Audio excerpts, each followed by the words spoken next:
สถานีวิทยุกระจายเสียงแห่งประเทศไทย 70 สถานีทั่วทุกภูมิภาค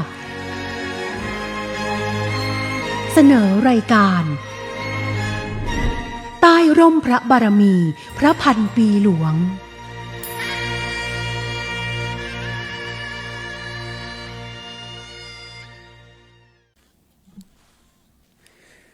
สวัสดีครับต้อนรับเข้าสู่รายการใต้ร่มพระบารมีพระพันปีหลวงผมธนากร ลังกาพินผู้ดำเนินรายการจากสถานีวิทยุกระจายเสียงแห่งประเทศไทยจังหวัดลำพูนหรือสวทลำพูนซึ่งรายการนี้นะครับเนื้อหาจะเป็นการร่วมน้อมรำลึกถึงพระมหากรุณาธิคุณเป็นล้นพ้นอันหาที่สุดมิได้ของสมเด็จพระนางเจ้าสิริกิติ์พระบรมราชินีนาถพระบรมราชชนนีพันปีหลวงโดยรายการนี้นะครับออกอากาศทางสถานีวิทยุกระจายเสียงแห่งประเทศไทยทั่วประเทศ70สถานีออกอากาศทุกวันจันทร์ถึงศุกร์ตั้งแต่เวลา 16:30 น.จนถึงเวลา 17:00 น.สำหรับในช่วงแรกของรายการนะครับจะพาไปย้อนรอยในอดีตถึงการเสด็จพระราชดำเนินมายังจังหวัดลำพูนของสมเด็จพระนางเจ้าสิริกิติ์พระบรมราชินีนาถพระบรมราชชนนีพันปีหลวงจะเป็นที่ไหนนั้นติดตามได้ในช่วงภาพเก่าเล่าเรื่องครับขอนำทุกท่านเข้าสู่ช่วงภาพเก่าเล่าเรื่อง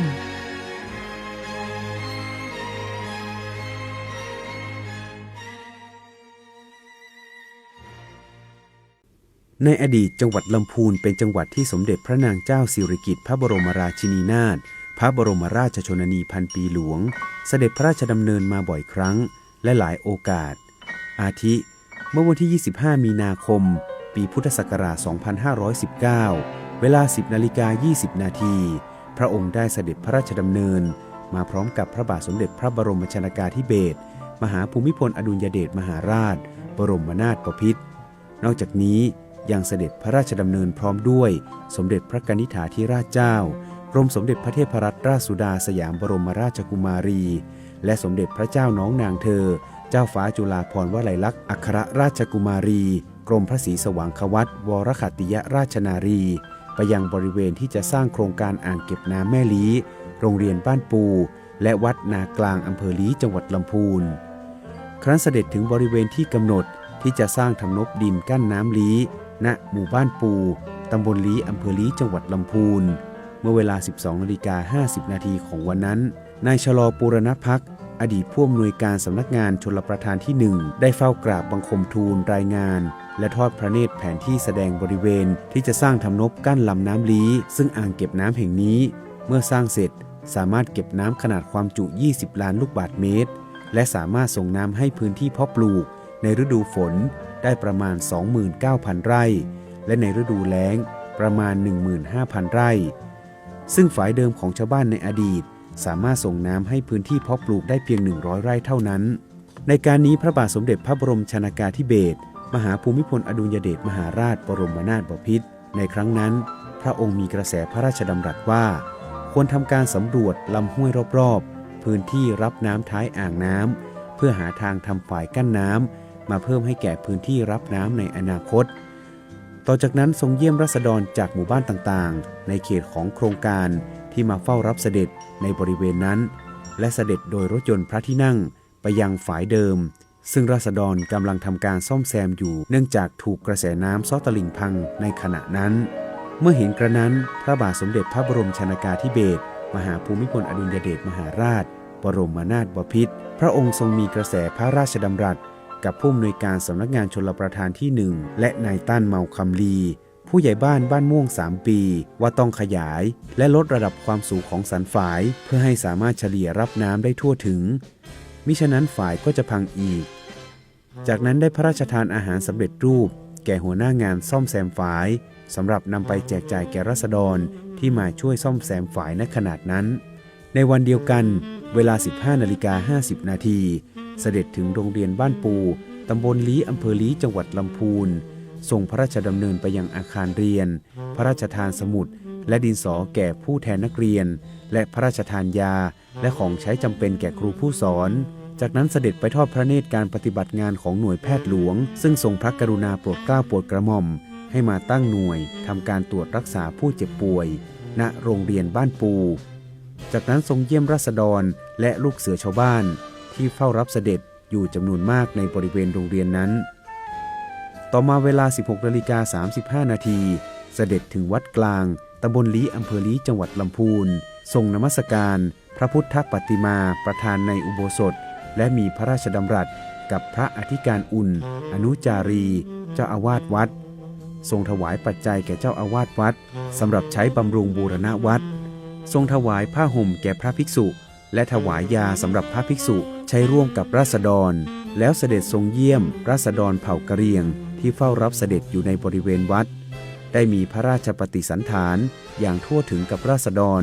และทรงพระกรุณาโปรดเกล้าโปรดกระหม่อมให้แพทย์ที่ทำการตรวจรักษาผู้เจ็บป่วยและรับไว้เป็นคนไข้ในพระบรมราชานุเคราะห์จากนั้นเสด็จพระราชดำเนินไปทอดพระเนตรน้ำบาดาลในวัดและในหมู่บ้านและมีกระแสพระราชดำรัสกับนายสุทธิพงษ์โพธิสว่างหัวหน้าเขตพัฒนาและสงเคราะห์ชาวเขาหมู่บ้านหลักบ้านห้วยต้มในขณะนั้นเนื่องจากบ้านนากลางมีปัญหาเดือดร้อนเรื่องขาดแคลนน้ำสำหรับบริโภคและสำหรับเพาะปลูกให้ทำการสำรวจแหล่งน้ำใต้ดินตลอดจนทำแผนที่แหล่งน้ำอย่างละเอียดนับเป็นพระมหากรุณาธิคุณอย่างหาที่สุดมิได้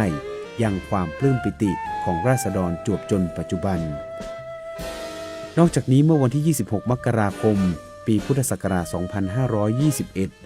สมเด็จพระนางเจ้าสิริกิติ์พระบรมราชินีนาถพระบรมราชชนนีพันปีหลวงยังได้เสด็จพระราชดำเนินโดยเฮลิคอปเตอร์พร้อมกับพระบาทสมเด็จพระบรมชนกาธิเบศรมหาภูมิพลอดุลยเดชมหาราชบรมนาถบพิตรนอกจากนี้ยังเสด็จพระราชดำเนินพร้อมด้วยสมเด็จพระกนิษฐาธิราชเจ้ากรมสมเด็จพระเทพรัตนราชสุดาสยามบรมราชกุมารีและสมเด็จพระเจ้าน้องนางเธอเจ้าฟ้าจุฬาภรณ์วลัยลักษณ์อัครราชกุมารีกรมพระศรีสว่างควัตรวรขัตติยราชนารีไปยังหน่วยพัฒนาและสงเคราะห์ชาวเขาของกองสงเคราะห์ชาวเขากรมประชาสงเคราะห์ในขณะนั้นณบ้านพระบาทห้วยต้มตำบลนาทรายอำเภอลี้จังหวัดลำพูนแล้วประทับรถยนต์พระที่นั่งเสด็จพระราชดำเนินไปยังบริเวณโครงการอ่างเก็บน้ำห้วยแม่ละตามพระราชดำริในเขตพื้นที่บ้านผาลาดตำบลนาทรายอำเภอลี้จังหวัดลำพูนซึ่งเป็นโครงการสำหรับจัดหาน้ำให้แก่ราษฎรซึ่งในขณะนั้นประสบปัญหาขาดแคลนน้ำจำนวน500ครอบครัวในพื้นที่จัดสรรใหม่จำนวน 2,500 ไร่ตลอดทั้งปีนอกจากนี้ยังมีโครงการพัฒนาด้านวิชาการเกษตรตลอดจนการอนามัยแก่ราษฎรซึ่งดำเนินการโดยคณะเกษตรศาสตร์และคณะแพทยศาสตร์มหาวิทยาลัยเชียงใหม่กรมป่าไม้กรมชลประทานกรมประชาสงเคราะห์และจังหวัดลำพูนในการนี้ทรงมีกระแสพระราชดำรัสว่าเจ้าหน้าที่ทุกฝ่ายจะต้องร่วมมือกันทำการสำรวจพื้นที่ที่จะจัดสรรให้ราษฎรเข้าทำกินและแหล่งน้ำให้ละเอียดเพื่อให้เหมาะสมและสอดคล้องกับโครงการชลประทานให้ประหยัดและคุ้มค่ากับผลประโยชน์ที่จะได้รับทั้งนี้ในปัจจุบันราษฎรในพื้นที่โดยรอบได้ใช้ประโยชน์จากแหล่งน้ำแห่งนี้อย่างเต็มประสิทธิภาพเพิ่มความมั่นคงทางอาหารโดยเฉพาะโปรตีนจากสัตว์น้ำทั้งยังส่งเสริมในการพัฒนาอาชีพสร้างรายได้ให้แก่เกษตรกรทั้งยังเป็นแหล่งเรียนรู้ด้านการประมงและการอนุรักษ์ทรัพยากรอีกด้วยและนี่ก็เป็นเนื้อหาในช่วงภาพเก่าเล่าเรื่องครับช่วงต่อไปเป็นช่วงตามรอยพระเมตตาจะพาไปติดตามการส่งเสริมการผลิตผ้าไหมยกดอกของขึ้นชื่อและสร้างชื่อให้กับจังหวัดลำพูนที่ได้น้อมนำพระราชปณิธานสมเด็จพระนางเจ้าสิริกิติ์พระบรมราชินีนาถพระบรมราชชนนีพันปีหลวงมาส่งเสริมต่อยอดให้สินค้ามีคุณภาพผ่านการผลักดันของกรมหม่อนไหมติดตามได้ในช่วงนี้ครับขอนำทุกท่านเข้าสู่ช่วงตามรอยพระเมตตา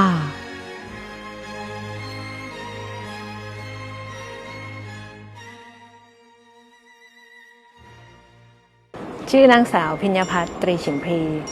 ผู้อำนวยการศูนย์หม่อนไหมเฉลิมพระเกียรติสมเด็จพระนางเจ้าสิริกิติ์พระบรมราชินีนาถเชียงใหม่กรมหม่อนไหมนี้ถูกตั้งโดยราชปณิธานของพระพันปีหลวงตั้งกรมมาตั้งแต่ปีพุทธศักราช 2552 จนถึงตอนนี้ 16 ปีแล้ว ท่านทรงงานร่วมกับในหลวงรัชกาลที่ 9 ตั้งแต่เสด็จภาคอีสานท่านก็ไปเห็นเกษตรกรที่สวมใส่ผ้าไหมก็เป็นจุดเริ่มต้นที่ท่านสนใจในผ้าไหมและตั้งแต่นั้นก็ เริ่มก่อตั้งมีศิลปาชีพต่อมานะคะส่งเสริมให้อาชีพของเกษตรกรในพื้นที่เริ่มตั้งแต่ภาคอีสานก็คือปลูกหม่อนเลี้ยงไหมที่เป็นวิถีชีวิตของเขาต่อยอดในเรื่องของการพัฒนาคุณภาพของเส้นและก็ลวดลายค่ะศูนย์หม่อนไหมเฉลิมพระเกียรติเชียงใหม่นะคะก็ดูแลพี่น้องเกษตรกรผู้ปลูกหม่อนเลี้ยงไหมและผู้ประกอบการผ้าไหมนะคะในจังหวัดเชียงใหม่ลำพูนลำปางและแม่ฮ่องสอนค่ะในส่วนของการปลูกหม่อนเลี้ยงไหมในจังหวัดลำพูนนี้ยังไม่แพร่หลายเนื่องจากว่าวิถีชีวิตของชาวจังหวัดลำพูนไม่ใช่การทำปลูกหม่อนเลี้ยงไหมนะคะแต่ว่าในส่วนของอำเภอทุ่งหัวช้างมีเกษตรกรที่เป็นผู้ทอผ้าไหมและเป็นผ้าไหมยกดอกลำพูนซึ่งเป็นผ้า GI ของทางจังหวัดด้วยนะคะก็จะเป็นจำนวนแพร่หลายมากกว่าการอาชีพปลูกหม่อนเลี้ยงไหมโดยตรงในส่วนของการตรวจรับรองมาตรฐานที่ศูนย์หม่อนไหมเฉลิมพระเกียรติเชียงใหม่เนี่ยเข้ามาส่งเสริมในพื้นที่จังหวัดลำพูนเนี่ยเราได้มาส่งเสริมในเรื่องของมาตรฐานผ้าไหมตรานกยูงพระราชทานซึ่งมี4สีด้วยกันนะคะสีทองสีเงินสีน้ำเงินและสีเขียวซึ่งแยกตามวัตถุดิบของการผลิตและก็กระบวนการของการทอนะคะสีทองนี้ก็จะเป็นทอด้วยเส้นไหมไทยพื้นบ้านสาวแบบดั้งเดิมและก็ทอด้วยกี่แบบดั้งเดิมที่พุ่งกระสวยด้วยมือเป็นแบบโบราณนกยูงสีเงินนี่ก็จะเป็นใช้ไหมพันธุ์ไทยพื้นบ้านหรือพันธุ์ไทยปรับปรุงได้จะใช้กี่แบบพุ่งกระสวยด้วยมือหรือกี่กระตุกก็ได้นกยูงสีน้ำเงินก็คือเป็นผ้าไหมแท้ก็คือทั้งพุ่งและยืนทั้งเส้นพุ่งและยืนเนี่ยก็จะเป็นไหมแท้โดยไม่ระบุพันธุ์จะใช้กี่แบบใดก็ได้และสุดท้ายคือตรานกยูงพระราชทานสีเขียวนี่ส่วนประกอบก็คือเส้นไหมเป็นหลักและก็ผสมกับเส้นใยอื่นโดยที่ทั้ง4สีนี้จะต้องผลิตจากไหมแท้และผ่านการตรวจว่าไม่ตกสีและผลิตในประเทศไทยค่ะร้านค้าที่จำหน่ายหรือผลิตผ้าไหมเนี่ยขอการรับรองมาตรฐานเราจะต้องส่งเจ้าหน้าที่เข้าไปตรวจสอบสถานที่วัตถุดิบการใช้หรือว่ากี่ทอผ้าพอตรวจแบ็กกราวด์แล้วก็ผืนผ้าแล้วก็ต้องมาตรวจการตกสีแล้วก็จะมีการรับรองให้ต่อไปหลังจากนั้นแต่ละผืนก็ต้องตรวจ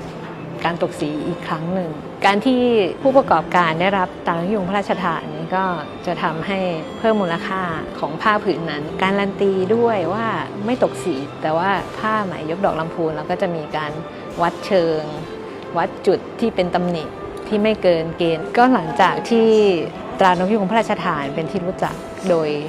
พระราชทานโดยพระพันปีหลวงของเรานะคะก็จะสามารถเพิ่มมูลค่าของผ้าไหมยกดอกลำพูนเพิ่มขึ้นอีก 25% เป็นการสร้างมูลค่าเพิ่มจากเดิมที่ผ้าไหมยกดอกลำพูนมีคุณค่าและมูลค่าอยู่แล้วก็จะเพิ่มขึ้นอีกค่ะนอกจากการส่งเสริมต่อยอดให้ผ้าไหมยกดอกจังหวัดลำพูนให้มีคุณภาพรองรับตลาดโดยการผลักดันของกรมหม่อนไหมแล้วจังหวัดลำพูนโดยนายปิยพงษ์ชูวงศ์ผู้ว่าราชการจังหวัดลำพูนท่านก็ได้มีแนวคิดแนวทางในการน้อมนำพระราชปณิธานสมเด็จพระนางเจ้าสิริกิติ์พระบรมราชินีนาถพระบรมราชชนนีพันปีหลวงมาส่งเสริมโดยเฉพาะการปลูกหม่อนเลี้ยงไหมที่มีขั้นตอนละเอียดอ่อนที่ในปัจจุบันผู้ประกอบการในจังหวัดลำพูนยังคงต้องอาศัยเส้นไหมจากภูมิภาคอื่นซึ่งเรื่องนี้ถือว่าเป็นประโยชน์ในอนาคตต่อกลุ่มผู้ผลิต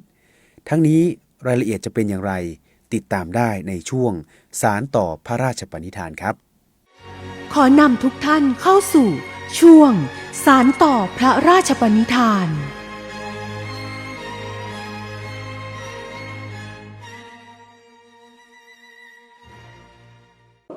ครับจังหวัดลำพูนมีชื่อเสียงเรื่องผ้าไหมยกดอกลำพูนนะครับซึ่งเป็นสิ่งที่สมเด็จพระนางเจ้าสิริกิติ์พระบรมราชินีนาถพระบรมราชชนนีพันปีหลวงเนี่ยเมื่อครั้งยังมีพระชนชีพอยู่เนี่ยท่านส่งเสริมสนับสนุนนะครับจนผ้าไหมไทยเนี่ยมีชื่อเสียงไปทั่วโลกนะครับโดยเฉพาะผ้าไหมยกดอกซึ่งผลิตที่จังหวัดลำพูนนะครับวันนี้เองผมอยู่ที่สถาบันผ้าทอมือหฤบุญชัยแล้วก็มานั่งสนทนากันมีการประชุมเกี่ยวกับการวินิจฉัยเกี่ยวกับมาตรฐานที่ให้กับผู้จำหน่ายผ้าก็คือตรานกยูงพระราชทานครับซึ่งเป็นสิ่งที่ เราปฏิบัติกันมาแล้ววันนี้ได้ทบทวนมาตรฐานกันอีกครั้งหนึ่งครับจังหวัดลำพูนเองก็มีโครงการที่จะส่งเสริมพัฒนาการผลิตผ้าไหมยกดอกนะครับเพราะการผลิตผ้าไหมยกดอกนั้นเนี่ยจริงๆแล้วมีกระบวนการตั้งแต่การปลูกต้นไหมการสาวไหมการนำไปทอเป็นผ้าซึ่งพอมาถึงจังหวัดเราเนี่ยเราจะเริ่มกระบวนการตั้งแต่การทอนะครับแล้วก็จนไปถึงการจำหน่ายในนามของจังหวัดลำพูนแต่ถ้าย้อนไปถึงต้นน้ำแล้วเนี่ยมีองค์ประกอบที่หลายๆพื้นที่เข้ามามีส่วนร่วมครับโดยเฉพาะการปลูกต้นหม่อนเลี้ยงไหมนะครับซึ่งตรงนี้ในจังหวัดลำพูนเองเราก็ไม่ได้ทำด้วยตัวเองนั่นหมายความว่าวิถีชีวิตการสร้างเป็นผ้าไหมเนี่ยมันมีโครงสร้างของประเทศไทยในหลายๆภาคส่วนนะหลายๆภูมิภาคเข้ามาร่วมกันนะครับวันนี้เองเราก็เชิญทุกคนนะครับที่เกี่ยวข้องเนี่ยมานั่งแลกเปลี่ยนความคิดเห็นสนทนากันเพื่อที่เราจะหาทางทำให้คนทั้งประเทศเนี่ยได้รู้จักกับผ้าไหมยกดอกลำพูนได้มากขึ้นรวมถึงสร้างความรับรู้เกี่ยวกับที่มากว่าจะมาเป็นผ้าไหมผืนหนึ่งเนี่ยซึ่งบางท่านก็บอกว่าราคาสูงเหลือเกินแต่ถ้าท่านได้มาเห็นกระบวนการแล้วผมรู้สึกว่าราคาที่จำหน่ายยังจะย่อมเยาเกินไปด้วยซ้ำแต่ถ้ามีกระบวนการส่งเสริมเกษตรกรให้มากขึ้นอันนี้ก็รวมไปถึงในอนาคตนะครับว่าประชาชนทั่วไปอาจจะจับต้องได้ง่ายขึ้นสามารถที่จะซื้อหาผ้าไหมลำพูนผ้าไหมยกดอกเนี่ยมาครอบครองได้ง่ายขึ้นถ้ามีกระบวนการส่งเสริมเกษตรกรตั้งแต่ต้นน้ำการจะส่งเสริมต้นทางให้ได้ผลเลยเนี่ยคงจะยากเพราะว่ากระบวนการปลูกหม่อนเลี้ยงไหมเนี่ยเขาทำกันที่ภูมิภาคอื่นๆอยู่ก่อนแล้วการที่จะทำให้คนในจังหวัดลำพูนเริ่มต้นทำตรงนี้ในวันนี้เนี่ยอาจจะต้องใช้เวลาแต่ผมก็จะเริ่มนะฮะเพราะว่าอย่างน้อยเป็นการสร้างองค์ความรู้อาจจะไม่ได้หวังผลในแง่ของปริมาณผลผลิตที่จะมาป้อนการทอผ้าแต่อย่างน้อยสร้างองค์ความรู้ก่อนซึ่งปีที่แล้วได้ทราบว่ามีการเริ่มต้นกับเกษตรกรบางรายนะครับ2 ราย 3 รายปีนี้ผมก็ตั้งเป้าว่าจะขยายองค์ความรู้ตรงนี้เน้นตรงนี้ดีกว่าแต่ผลผลิตเองเนี่ยเราคงต้องพึ่งพิงจังหวัดอื่นๆยกตัวอย่างเช่นเส้นไหมที่เอามาใช้เนี่ยมีทั้งมาจากบริษัทจุนเนี่ยซึ่งอยู่เพชรบูรณ์รายใหญ่นะฮะแล้วก็มีกลุ่มเกษตรกรที่บุรีรัมย์ตรงนี้เรายังคงต้องเป็นพันธมิตรกันอยู่เราผลิตผ้าเขาผลิตเส้นไหมนะครับแต่เราถ้าถามว่าจังหวัดจะส่งเสริมอะไรกระบวนการผลิตเส้นไหมเราควรเรียนรู้ไว้ด้วยเพื่อให้ครบองค์ประกอบการผลิตแต่เราคงไม่หวังผลที่ขนาดเราจะผลิตเองทั้งหมดในจังหวัดซึ่งเป็นไปได้ยากความพร้อมต่างๆมันต้องสร้างกันนานนะครับปีที่แล้วเนี่ยมีการให้ตรามาตรฐานตรานกยูงทั้งสิ้นเนี่ย16,000 เมตรโดยประมาณผ้าม้วนหนึ่งประมาณ 4.5 เมตรรวมกันแล้วเนี่ย 16,000 เมตรปีนี้กรมหม่อนไหมสร้างเป้าหมายใหม่ให้เป็น 20,000 เมตรนะครับตรงนี้เกิดประโยชน์กับผู้บริโภคเพราะเมื่อได้รับตรานกยูงพระราชทานจะมี QR code มีที่มาของแหล่งผลิตมีวันผลิตนะครับมีประวัติของผู้ทอเป็นชื่อคนอะไรต่างๆซึ่งตรงนี้มันสร้างมูลค่าด้วยและสร้างความไว้วางใจให้กับผู้บริโภคว่าได้สินค้าที่มีมาตรฐานแน่นอนครับเน้นย้ำได้เลยว่าถ้าท่านเห็นตรานกยูงพระราชทานท่านชอบลวดลายแล้วเนี่ยเรื่องมาตรฐานการผลิตท่านไม่ต้องมีข้อสงสัยใดๆเลยผมไปยืนดูการตรวจตั้งแต่ขั้นตอนที่1เมื่อสักครู่เอาตัวอย่างมาแล้วก็ดูการยกตัวอย่างด่านแรกเนี่ยสีตกเนี่ยถ้าสีตกก็ตกไม่ต้องทดสอบข้อต่อไปเลยเป็นต้นนะฮะแต่เขามีขั้นตอนอีกเยอะแยะเลยนะครับแต่ซื้อผ้าใหม่ไปก็อย่าเพิ่งซักปนกับผ้าสีอื่นอันนี้มันเป็นหลักโดยทั่วไปอยู่แล้วนะครับอย่างไรก็ตามผู้ประกอบการผ้าไหมในพื้นที่จังหวัดลำพูนสามารถสร้างมาตรฐานของผ้าจนได้รับการการันตีจากตรานกยูงพระราชทานซึ่งในอนาคตกรมหม่อนไหมและจังหวัดลำพูนยังได้มีการวางเป้าหมายให้ผู้ประกอบการได้รับตรานกยูงพระราชทานเพิ่มขึ้นเพื่อเป็นการการันตีคุณภาพต่อผู้ซื้อและผู้ซื้อเองก็จะได้รับผ้าไหมที่มีคุณภาพไปสวมใส่อีกทั้งยังเป็นการสร้างรายได้ที่ยั่งยืนต่อผู้ผลิตอีกด้วยท่านผู้ชมท่านผู้ฟังสามารถติดตามรายการใต้ร่มพระบารมีพระพันปีหลวงได้ทางสถานีวิทยุกระจายเสียงแห่งประเทศไทยกรมประชาสัมพันธ์ทั่วประเทศ70 สถานี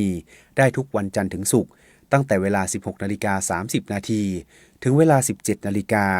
โดยในวันนี้ผมธนากร ลังกาพินผู้ดำเนินรายการต้องขอทิ้งท้ายรายการไปกับบทเพลงศิลปาชีพ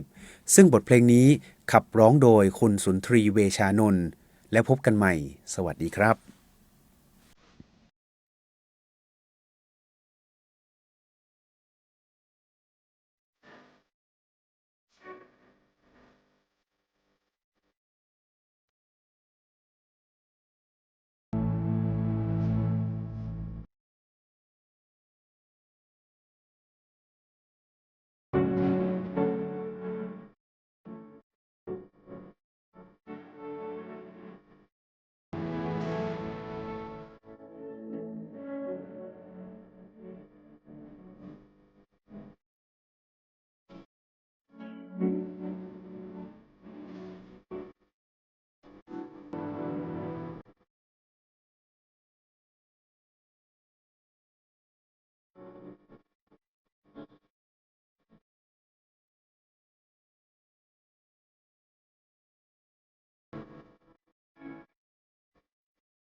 Thank you.